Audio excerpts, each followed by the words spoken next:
Markets started the year on the front foot, with signs of robust economic activity and some rising demand. The US saw strong job growth, although some inflation pressure persisted. Those early signals led to a brief sell-off in bonds, pushing the 10-year US Treasury yield above 4.8%. Before that then eased after a milder than feared January inflation print did rekindle hopes for a Fed rate cut at some point in February.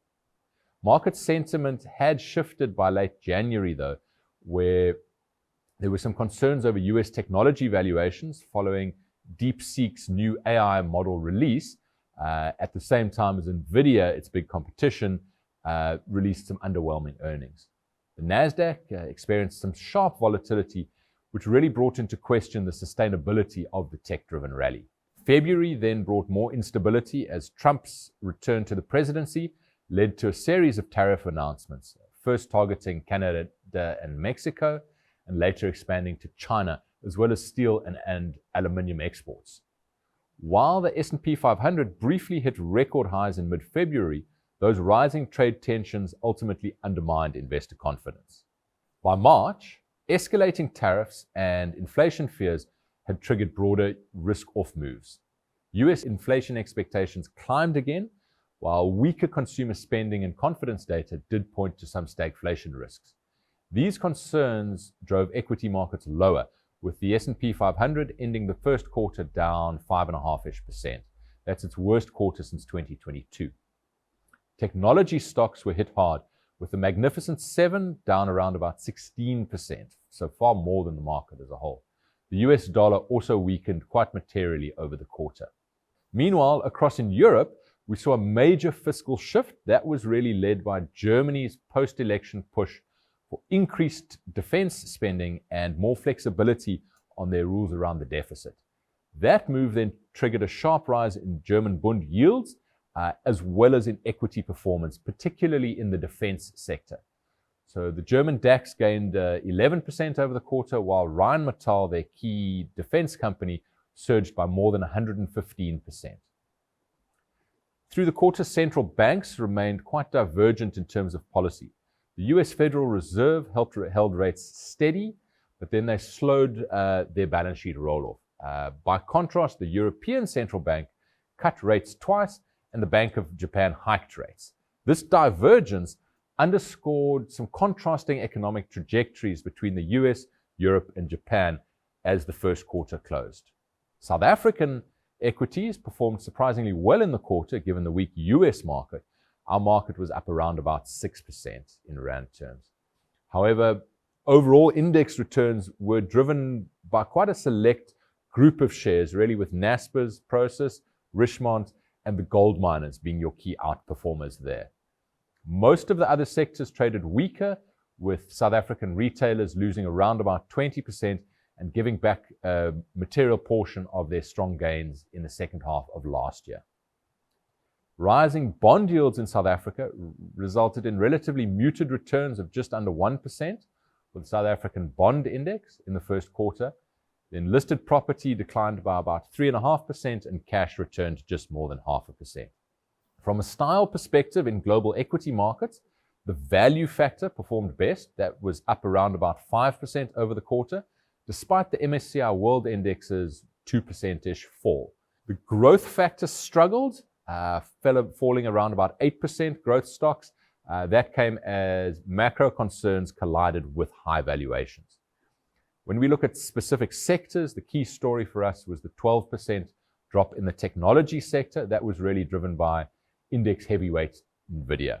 Consumer discretionary names, they were down over 10%. By contrast, energy and mining did quite well, up 10% and 8% respectively in dollars on the global side. Defensive sectors like healthcare and consumer staples also managed to outperform. Global bonds had a better quarter. They were up nearly 3%, while in the commodity space, oil was flat through the first quarter. Gold had a great quarter. That was up about 19% on the back of that tariff news, and with its essentially declining faith in both the US dollar and the global trading system and effectively the way the financial world works around the world. In our last video, we did say that gold would trade as a geopolitical hedge, and we've certainly seen that, unfortunately. And we're seeing a much clearer divergence of the gold price away from its previous coupling with interest rates. When we're looking at the South African markets, the rand strengthened by about 3% in the quarter. That did change rapidly after the quarter end, though, given the combination of concerns around the stability of our government of national unity, as well as, of course, those tariffs stresses that I touched on earlier. Our local equity market had a good quarter, as I said. That was up around about 9% in dollars, about 6% in rand terms. So that means our local market is now up about 23% over the 12 months to March from that low base just before elections in 2024. Looking at our portfolios, our worldwide equity portfolio's performance over the first quarter was a little bit disappointing in absolute terms, delivering only 2%. Worth noting, though, that over the last 5 years, this portfolio has returned about just more than 15% a year after fees. That's more than 10% per year ahead of inflation. Do recall that March 2020 was the worst part of the COVID impact on markets. And really what that outcome shows is the value in increasing one's allocation to risk assets in times of market panic, which we again, I think, saw at the very beginning of April this year. Our worldwide equity portfolio is comfortably in the top 10% of its peer group in terms of performance over the last decade. Within the international component of this portfolio, our key building block is the Sanlam Global High Quality Fund, which performed excellently in the quarter and really illustrated the benefit of a quality value style when markets are expensive, as they were at the start of this year. Our South African equity portfolio lagged its benchmark in the first quarter, given that spike in gold shares I touched on earlier, where we were underweight.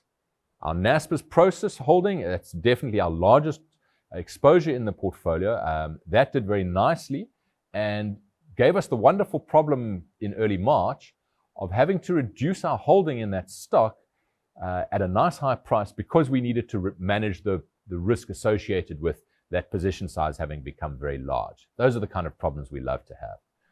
This portfolio remains in the top quartile of its peer group over 10 years. It's delivered 17% per year over the last 5 years. So since that inflation low, roughly 12% per year ahead of inflation. If we move across to our Regulation 28 multi-asset portfolios, the short-term performance was very encouraging. The balanced and moderate balanced portfolios were around about 1% ahead of their peers in the first quarter. These portfolios are in line with or ahead of their benchmarks over the last 5 years, where they delivered around 7% above inflation. In terms of activity within the portfolios in the first quarter, we switched some of our British American tobacco holding into clicks, thus improving both the quality and the growth profile of the portfolio. We also trimmed our Naspers holding, as mentioned earlier, and sold out of Old Mutual. We then recycled that cash into Aspen and Glencore, where we see attractive value. In our multi-asset portfolios, we reduced our global bond holdings at the end of March and invested that money into global infrastructure, where we see both attractive long-term returns and relatively defensive characteristics, which we think is appropriate in the current environment. Overall, our positioning across our portfolios at the end of March was marginally underweight equities at an asset class level, as well as being slightly conservative within equities. That changed marginally in the early part of April when we acted, given some of the market volatility. And with that, really the most interesting moves in markets came just after quarter end, where that US Liberation Day tariff announcements caused severe selling pressure in the first days of April. With CEO and consumer confidence having already fallen materially in March, the market took quite a dim view of how those tariffs could disrupt the global economy, particularly global supply chains. In our last video, we warned that we expected significant tariff noise, and this really has played out even more dramatically than we had initially expected. At the time of filming now, Trump has reversed course by giving a 3-month reprieve on his tariffs, or on those American tariffs, which has sparked quite a rapid recovery in markets. Trump's reversal, of course, also illustrated how the markets do act to control politicians' actions, certainly within the Western world. Given that clear hit to both voter attitudes and CEO confidence from these tariff proposals, we do expect the US administration will need to focus much of their time in the second half of the year on the more positive aspects of Donald Trump's election promises. So we're probably going to see tax cuts coming through, as well as less regulation for corporates, particularly in the financial space. In our view, we think Trump needs to make sure that the US economy is on a firm growth path before next year's midterm elections if he wants to avoid his party losing control of both the Senate and Congress in the States. We do see some room for the US Federal Reserve to cut interest rates should economic growth slow down because of the tariff drama. The problem for the Fed, though, is that tariffs are likely to be inflationary in the short term, which typically prevents them cutting as much as they would like. So while global stock markets are now cheaper than what they were in February, prices are still at kind of above average levels, and that does inform our asset allocation. Our largest concern is that Trump's actions will have something of a lasting impact on the level of overall trust within the global financial system and relating to trade. So we don't think that the volatility is over for the year, but we're cautiously optimistic that the worst of that volatility is probably behind us now. As has been the case for a while now, we do believe that a highly diversified approach to risk is essential to proper portfolio construction. And we do warn our clients that in line with our philosophy and history, we will look to judiciously add to risk assets if and when prices do become more attractive.